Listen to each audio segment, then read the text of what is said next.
Balay nga ginagamit sa illegal nga pag-refill sa LPG canisters gin raid sa kapulisan sa Kabangkalan City. Yaring nagarat sa mga balita. Na-recover sa Kabangkalan City Police kag Regional Maritime Unit NIR ang iningang mga canisters sa LPG sa sulod sang balay sa 46 anyos si Clarence Morales.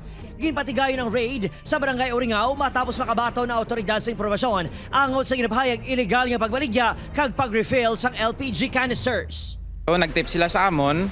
So with the coordination of the Territorial Police, Kabangkalan CCPS, kag pag-abot namon sa area, so naaktuhan sila nato no nga in possession sang confiscated naton nga items. Base sa pahayag sa pinakamang residente sa kapulisan, wala sila sang ihibalo nga hindi lehitimo ang pagpang-refill sang suspect.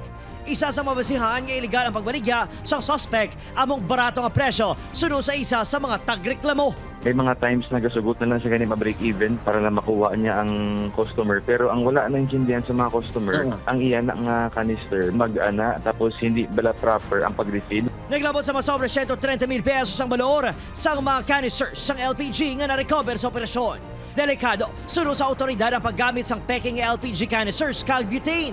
Gani, ang pinakaresidente sa Bacolod City, nagahalong.